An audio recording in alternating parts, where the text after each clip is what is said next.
the alcohol, isopropyl alcohol, is that it doesn't accelerate the polymerization. Is that a correct statement? Or? I'm not sure.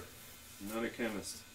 But I noticed that if it was bad, okay, it would lump up right away. It would be, you could see that. And it so far hasn't. And it tends to dull the finish a bit. So what we've done here is we've taken something and we said, okay, we got the color on it, and now we're going to mess with the color and get it to do what we want. And then if you clean off your brush, and I keep using the same towel, but you want to clean the color off the brush, and then you can, you know, it's dry, and you can draw the excess color off where it's gone over the edge there. So we're now in the process of removing the excess. And we want to remove most of it, just leaving a kind of subtle effect in there. And hopefully no brush strokes. So if you see brush strokes, you add more alcohol, and you kind of, you know, maybe you just let a puddle of it and it'll just dry. So just, if you want to just pass this around and look at the end, well, one corner, you'll see what I mean. So it's a color that you would not normally associate with rust. This is more like the dark rust color, or this, but against black and with a very, you know, thin wash, it's an orange that you're using. And it gets the lettering and everything too. The whole idea is to be very subtle, and you don't want to leave brush strokes and lumps of color, so we're taking it off with the alcohol and we're blotting the brush, and then it sucks the paint back into the fibers of the brush.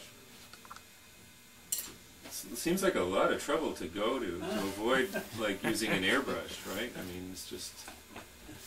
You work exclusively just in brushes, not airbrushing? Well, I have an airbrush. But you prefer to use brushes? Well, I prefer to do model railroading most of the time. Cleaning up. Most of the time I don't. Yeah. So, you know, it's just trial and error, if anything. So you work but in water-based and chalks only, not... Oh yeah, well you have your model that you do with the scale code or whatever, you know, and then you kind of undo with these. Okay, but you don't go with any petroleum-based paint? I've used oil-based because I have oil paints for the rust areas, because it's a good base, you know. You let it dry thoroughly, and then you've got that repaired area. But I just did that. Where is it? This double-door boxcar. Where did it end up?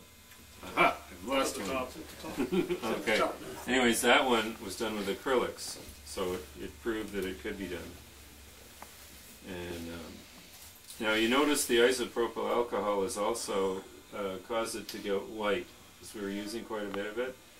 And this effect is for bleaching the colors out. So you use the alcohol, let it kind of puddle, and it will bleach the colors. And it's an older color. So then you presumably get the whole car coated at some point.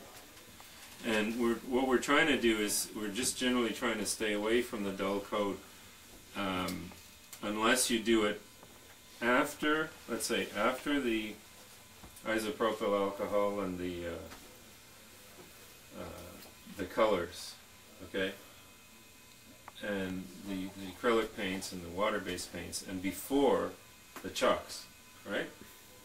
Because if you get isopropyl alcohol on a tester's dull coat car, it'll go like that right away. It'll be white. You might want that. Let's say I think I saw an article once. The guy sprayed it with isopropyl alcohol that he was using to wet some scenery, and it got on the cars, and he said, oh my gosh, look, there's a white chalky effect. So he did that on purpose. So now we're going to see, I think we still have quite a bit of alcohol here. Pass it around. Yeah, pass the alcohol around. It's rubbing alcohol, don't forget. just going to try and see if it will do that.